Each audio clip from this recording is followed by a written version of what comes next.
Ok? Olá, gente. Tudo bom? Galerinha do segundo ano, beleza? Já estava com saudade de vocês. Ok? Então vamos lá, ó. Mais uma aula de geometria. Continuando na nossa saga de geometria espacial. Lembre que a gente tem muito tempo para ver geometria espacial, tá? Beleza? Olha só. Aula do número 8. Circunferência e círculo. Na verdade, o que a gente vai ver hoje, essa aula de hoje, é de geometria plana, mas é porque é uma preparação para o que a gente vai ver a partir de agora. A gente vai ver cilindro, cone e esfera. Tudo vai precisar de circunferência e de círculo, tá? Então, essa aula é exatamente uma preparação para isso, para a gente não ficar com dúvidas a respeito desse assunto que é geometria plana. Não dá para estudar geometria espacial sem saber, sem revisar a geometria plana, né? Vocês sabem disso. Beleza? Então, circunferência e círculo. Tá legal? Então, qual a diferença? Onde é que a gente pode usar uma coisa? Onde é que usa outra? Olha só. Circunferência é um conjunto de pontos coplanares, ou seja, que estão no mesmo plano, equidistantes, na mesma distância, a um ponto fixo que é chamado de centro. Por exemplo, isso aqui é a circunferência e essa distância do centro para qualquer ponto é sempre o mesmo e a gente chama de raio, certo? Circunferência é só essa parte preta que a gente está vendo aqui. É só esse aro. Por exemplo, uma aliança é uma circunferência. A circunferência é oca. Então, os principais elementos da circunferência: o raio, que a gente vai chamar de R, o diâmetro, que é o dobro do raio, não é? Que a gente sempre diz que a pior coisa que pode acontecer com uma pessoa não é cair um raio na cabeça, é cair o diâmetro, né? Que é o dobro. E o comprimento é uma volta, ao redor dessa circunferência. Então, se você pudesse quebrar essa circunferência e esticar, o comprimento dela, o tamanho dela seria exatamente 2πr. O valor do π, vocês sabem que a questão vai te dar, mas a aproximação mais comum, mais utilizada, é 3,14. Mas não use se a questão não der, certo? Bom, e o que é um círculo? O círculo é a união da circunferência com todos os pontos dentro, internos, ou seja, o círculo é aquela coisa dentro da circunferência. É a circunferência preenchida de uma forma grosseira. Tá, por exemplo, uma moeda, olhando assim de cima, é exatamente uma circunferência, é exatamente um círculo, certo? Os elementos são praticamente os mesmos, o raio, o diâmetro, e só que no caso do círculo a gente tem a área, que é calculada como πr ao quadrado, como vocês estão vendo ali, certo? A circunferência não tem área, o círculo tem área. O círculo ele tem uma circunferência circunscrita, ou seja, ao redor dela. Por isso é que quando você não tem um compasso para fazer uma circunferência, o que é que você faz? Se você tiver uma moeda, você coloca a moeda, contorna ela, né? E quando você tira a moeda, você criou ali uma circunferência. Ou seja, ao redor do círculo tem sempre a circunferência. Por isso que o círculo é a união de todos os pontos dentro daquela circunferência. Tá bom? Então essa é a fórmula que a gente vai usar bastante, que é a fórmula da área. Antes da gente passar para as questões, eu quero só fazer umas observações com vocês. Ó, vai ser comum a gente trabalhar com inscrição e circunscrição de figuras, tanto planas quanto espaciais. Nesse caso, a gente vai ver um exemplo de inscrição e circunscrição de polígonos, ou seja, de figuras planas. A inscrição, você sabe, ins é de dentro, é a figura que está dentro. E circunscrito, circuns é o que está fora. Então, quando você tem uma figura dentro, lógico, vai ter uma fora. Então, naquele primeiro caso ali, a gente tem um quadrado inscrito num círculo ou numa circunferência, certo? Primeiro caso. O segundo caso é o inverso. O quadrado ele está circunscrito e a circunferência que está inscrita. Tá legal? Aí o que é importante nesses casos? É a gente descobrir qual a relação que existe entre os dois. Existe aquela coisa de você ficar decorando fórmulas. Se você observar no módulo de vocês, tem uma lista com várias figuras dentro e fora de um círculo. Principalmente o quadrado, o triângulo equilátero e o hexágono regular, que são as três figuras regulares que a gente vai usar bastante esse ano, tá? Só que eu acho que o mais importante é você fazer uma avaliação da figura, certo? E observar o que é que as duas figuras têm de igual, que você pode utilizar para chegar no que você quer. Eu acho mais prático nesse caso você, não seria nem deduzir a fórmula, mas substituir os valores dados a partir daquele momento. Olha só. Quando a gente tem um quadrado inscrito numa circunferência, o diâmetro da circunferência é exatamente igual à diagonal do quadrado. Aí, se você lembra que o diâmetro é 2R e a diagonal é L raiz de 2, então basta igualar 2R igual a L raiz de 2. E a questão ou vai te dar o raio ou vai te dar o lado. Então, com isso você resolve. Aqui eu isolei o lado, fiz todas as operações e descobri que o lado é igual a R raiz de 2, que é o que vocês têm no módulo de vocês aí, certo? Mas não se preocupe com a decorar, lembrar da fórmula. Se você conseguir isso, beleza. Mas se não, observe o que é igual entre as duas figuras. O que é que você pode igualar nas duas figuras? Veja o outro caso, o caso invertido, onde a circunferência que está dentro e o quadrado fora. Aí observe que nesse caso, o diâmetro da circunferência, que seria tudo isso aqui, é exatamente igual ao lado. É mais simples ainda. Então, 2R é igual a L. Né? O lado é igual ao diâmetro. Ou o raio vai ser o lado dividido por 2. Né? Dá para perceber isso facilmente. É gritante, é visual. Tá legal? E isso a gente poderia fazer aqui essa relação para o triângulo equilátero e a circunferência, dentro e fora, e para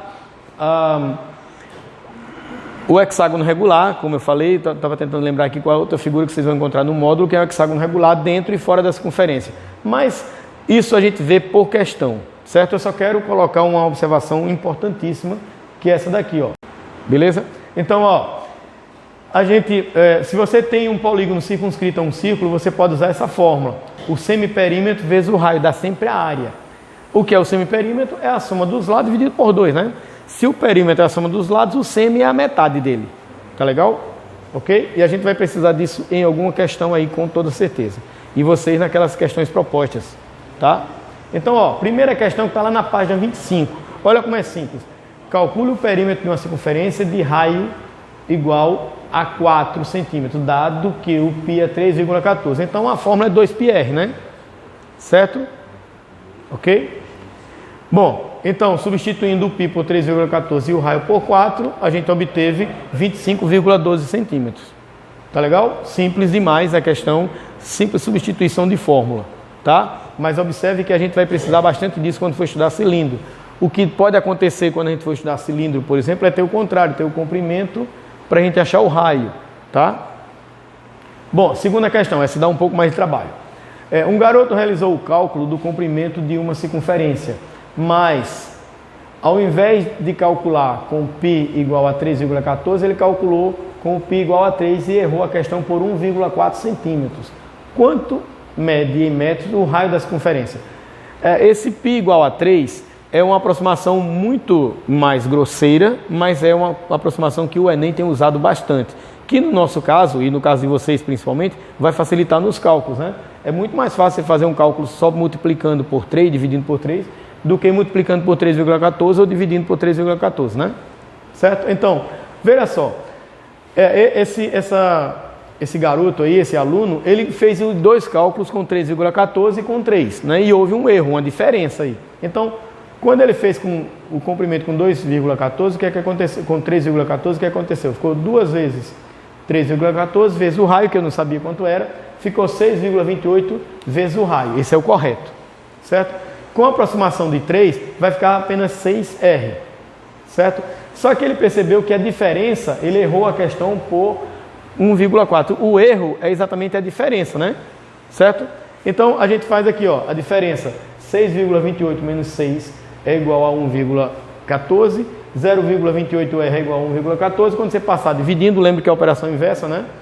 1,4 dividido por 0,28 dá 5, na verdade é 5 centímetros ali, ou 0,05 metros, já que a resposta pede em metros, tá? Ok? Ó, já que isso aqui está em centímetros, na verdade aqui é centímetros e o resultado em metros você vai dividir por 100, tá beleza? Ok? Fácil essa, né? Um pouco mais trabalhosa, mas a gente não pode reclamar, dá para entender fácil. Ok? Vamos para a próxima? Ok? Qualquer dúvida, vocês dão uma pausa, rever a questão, refaça a questão, é uma ideia. Calcula a área de um círculo, cujo comprimento da circunferência mede 12 centímetros, dado que o π é igual a 3. Veja, o π igual a 3 é uma aproximação um pouco mais grosseira, mas muito mais fácil. Então, se a área é πr ao quadrado, eu preciso achar o raio. Então, como é que eu vou achar o raio? Pelo comprimento que foi dado. o comprimento é 12. A fórmula do comprimento é 2πr e o comprimento é 12. Então, no lugar do r eu coloquei 3, então vai ficar 6r igual a 12. Quando eu isolar o r, o 6 passa dividindo, então 12 por 6 dá 2, tranquilo aí, né? Substituindo lá na fórmula da área, você vai ter 3 vezes 2 ao quadrado, não é? Que é 4. 4 vezes 3, 12. 12 centímetros quadrados é o valor da área, não é? Bem simples, não dá para reclamar dessa questão, certo? Tão fácil que até eu sei fazer. E a quarta? Bom, a quarta é um pouco mais difícil para você pensar, mais fácil de fazê-la. Veja só. Quantas vezes a área de um círculo é maior em número que o comprimento de uma circunferência de raio 10? Veja que, por que ele colocou a questão aqui maior em número? Porque você não pode comparar área com comprimento, não é? Certo? Não pode dizer que a área e o comprimento têm o mesmo valor. Tem o mesmo valor numérico. O número pode representar os dois, mas são unidades diferentes. Então, para eu saber quantas vezes uma coisa é maior que a outra, basta dividir essa coisa pela outra. Então, o que eu fiz? Dividi a área pelo comprimento. Pela fórmula fica assim, né? πr ao quadrado sobre 2πr. Dá para fazer pi, ou seja, simplificar o π com o π, certo? E eu aproveitei, e observe que aqui ficou só um r. Por quê? Eu simplifiquei um raio daqui com um raio de baixo, né? Lembre que esse raio ao quadrado é r vezes r, né? Então eu posso simplificar também um r em cima com um r embaixo. Então ficou apenas a área dividida pelo comprimento é o raio dividido por 2. Se o raio é 10, então 10 dividido por 2 dá 5. O que significa que a área é 5 vezes o comprimento, certo? E isso, na verdade, vai servir para qualquer valor do raio, independente de ser o 10 aqui. O resultado sempre vai ser, a área vai ser sempre o comprimento, o raio dividido por 2, né? Vezes o comprimento. Ou seja, eu posso até criar uma fórmula aqui e dizer que a área é o comprimento dividido por 2 vezes o raio, certo? Ok? Beleza? Então, é uma questão um pouco mais diferente, mas de fácil aplicação quando você entende. Tá legal? E para encerrar, a última questão. Beleza?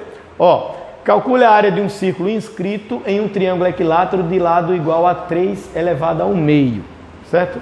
Bom, aí vai entrar aquelas fórmulas que eu falei de inscrição e circunscrição. Tá legal? Beleza? Então, primeira coisa que eu fiz, ó. 3 elevado ao meio, eu poderia trabalhar com 3 elevado ao meio, mas 3 elevado ao meio é, na verdade, a raiz de 3. Não é? Lembre que quando você tem um expoente fracionário, é porque aquilo ali veio de uma raiz quadrada, uma raiz cúbica, não é? Porque é sempre, ó, para eu transformar uma raiz numa potência, é sempre o expoente daqui, ó, do radicando, dividido pelo índice, certo? E a área de um triângulo equilátero, ela pode ser calculada como L ao quadrado, raiz de 3 sobre 4. Então lembra daquela fórmula? A área é igual ao semiperímetro vezes o raio, lembra? Então, o que é que eu fiz? Já igualei as duas áreas, porque eu preciso achar esse bendito raio, não é? Porque com o raio eu vou lá para a área, que é o que pede a questão. Então, eu igualei a área ao semiperímetro vezes o raio. Como é que é a fórmula da área? L raiz de 3 sobre 4. Aí eu substituí o L pela raiz de 3, ficou raiz de 3 ao quadrado, vezes raiz de 3 sobre 4, que faz parte da fórmula. O que é o semiperímetro? O perímetro é a soma da raiz de 3 vezes. Por quê? Porque o triângulo é equilátero, ou seja, os 3 lados são iguais à raiz de 3, né? Certo? Dividido por 2, porque é a metade, vezes o raio. Então, ó, a raiz de 3 ao quadrado dá 3.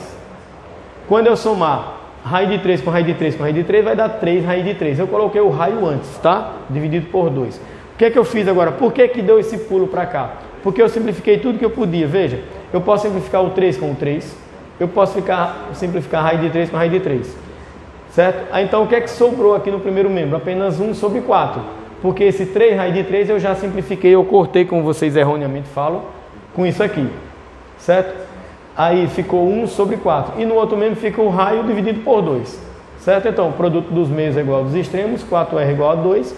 Então, o raio é igual ao meio. Tá legal? Então, agora que eu achei o raio, vou para a fórmula da área, que é πr ao quadrado, vai ficar π vezes 1 meio ao quadrado. 1 meio ao quadrado é 1/4, então fica π sobre 4. Beleza? A questão não disse qual era a unidade de medida, então vai ficar unidade diária aqui. E veja que o valor do π não foi dado, tá? Então a gente não substitui. Beleza? Então dá uma olhada na questão aí. Essa foi a última para a gente terminar, tá? Ok? Aí qualquer dúvida vocês dão uma pausa e volta aí. Valeu, tchau, até a próxima. Na sexta-feira a gente tem uma aula ao vivo. Tchau.